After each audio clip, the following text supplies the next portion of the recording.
Hello students, आज हमारा topic है राष्ट्रीय आंदोलन में बाल गंगाधर तिलक का क्या योगदान रहा, उसी को हमें इसमें पढ़ना। तो बाल गंगाधर तिलक एक महान देशभक्त थे।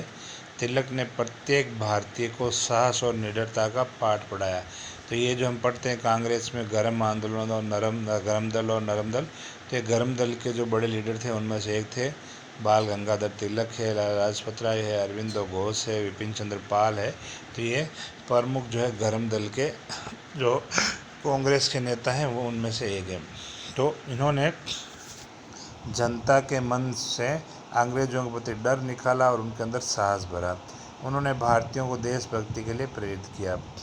तिलक के जीवन परिचय की बात करते हैं। तिलक का जन्म 23 जुलाई 1856 को महाराष्ट्र के रत्नागिरी नामक स्थान पर हुआ। ब्राह्मण परिवार में होने के कारण उनके पिता गंगाधर राव एक शिक्षक थे। उनकी माता एक धर्मपरायण स्त्री थी, यानी धार्मिक महिला थी। तिलक के बचपन का नाम केशव राव था और पारिवारिक नाम उनका बलवंत राय था। तो लेकिन उनके प्यार से जो है उनको सभी बाल बोलते, तो बलवंत राय से उनको बाल नाम से पुकारते थे और बाद में यही नाम उनके सार्वजनिक जीवन में जो है बाल नाम प्रसिद्ध हो गया। तिलक ने संस्कृत, गणित और मराठी का पूर्ण ज्ञान प्राप्त किया, मतलब इसमें इन्होंने पढ़ाई की।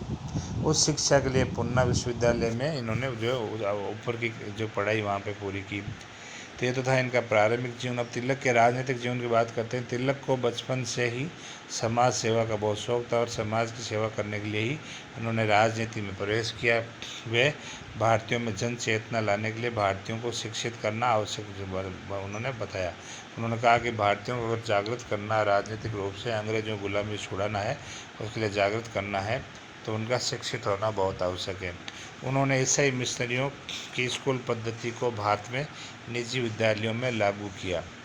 तो यहाँ पर जो ईसाई मिशनरी जो थे, ईसाई मिशनरी ईसाई धर्म का प्रचार करने वाले जो संगठन है वो जो प्रारंभिक शिक्षा जो है ये भी करवाते थे, आज भी करवाते हैं।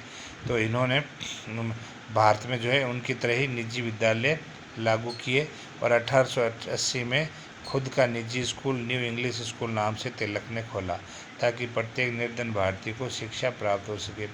तिलक उग्र विचारों वाले व्यक्ति थे और उन्होंने जनता में अंग्रेजों के अन्यायपूर्ण नीतियों के विरुद्ध जन जागृति के लिए समाचार पत्रों का प्रकाशन का जिम्मा उठाया। मतलब जनता को जागृत करने के लिए वो न्यूज़पेपर छापने का उन्होंने जिम्मेदारी उठाई। उन्होंने 2 समाचार पत्र छापे थे, मराठा और केसरी।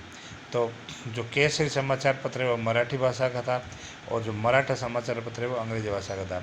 तो अंग्रेजी भाषा में उन्होंने मराठा समाचार पत्र निकाला और मराठी भाषा में उन्होंने केसरी नामक समाचार पत्र प्रकाशित किया। इन समाचार पत्रों से वे आम जनता को अंग्रेजों की गलत नीतियों के विरुद्ध आवाज़ उठाने के लिए प्रेरित करते थे। तो इन्होंने जो ये समाचार पत्रों के माध्यम से जनता को जागृत किया कि अंग्रेज हमारे साथ किस प्रकार से गलत कर रहे हैं, हमारे देशवासियों के साथ, हमारे देश के साथ कितना गलत कर रहे हैं। आगे तिलक के महत्वपूर्ण कार्य में तिलक ने 1889 में एक प्रतिनिधि के रूप में कांग्रेस अधिवेशन में भाग लिया। साथ ही उन्होंने महाराष्ट्र में लोगों में राष्ट्रीयता की भावना, नई चेतना और देशभक्ति की भावना और वीरता की भावना जागृत करने के लिए 1893 में उन्होंने जो है गणेश उत्सव मनाना शुरू किया। गणपति महोत्सव जो गणेश चतुर्थी को मनाते हैं, तो 1893 में 2 नंबर के सवाल में इसको पूछा जाता है कि जो तिलक ने गणपति उत्सव और शिवाजी उत्सव कब शुरू किए या किसने ये कौन से 2 पर्व शुरू किए। तो 1893 में गणपति उत्सव या गणेश उत्सव शुरू किया। 1895 में शिवाजी उत्सव यानी शिवाजी की जयंती जो है जो बड़े स्तर पर इनको मनाया जाता था। इन्होंने ये शुरुआत की थी परंपरा की।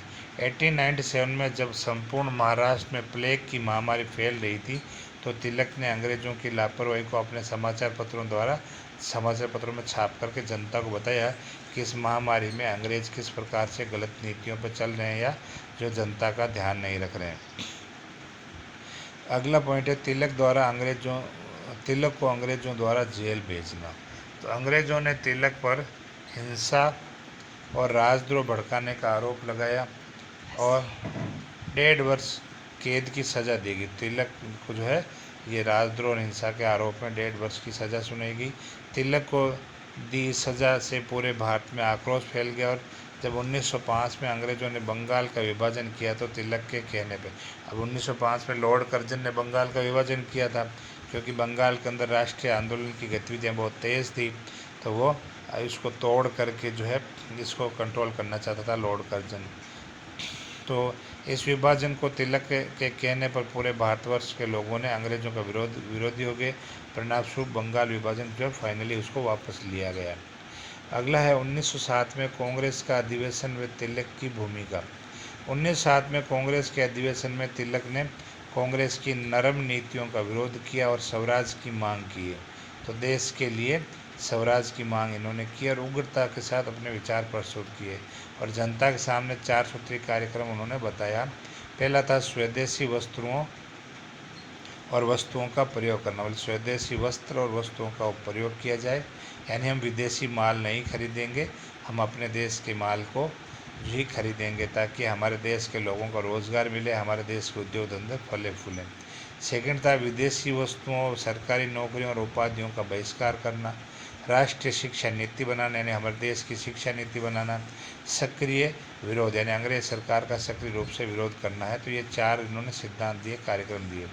1907 में कांग्रेस का विभाजन हो गया और वे नरम दल और गरम दल में बट गया। 1916 में जब कांग्रेस वापस एक दल बना, यानी गरम दल और नरम दल वापस मिले, इसको मिलाने में एनी बेसेंट और तिलक का ही योगदान था। तो तिलक ने एकता स्थापित करने के लिए होम रूल आंदोलन भी प्रारंभ किया। इस समय एनी बेसेंट और जो है तिलक ने होम रूल आंदोलन चलाया था, दोनों ने अलग अलग चलाया था। होम रूल वही स्वराज है जिसको हम बोलते हैं, वो आंदोलन यानी भारत में के लोगों को स्वराज दिया जाए, भारतीय लोगों को शासन चलाने की जिम्मेदारी दी जाए। छठा, तिलक का भारतीय समाज व संस्कृति में योगदान।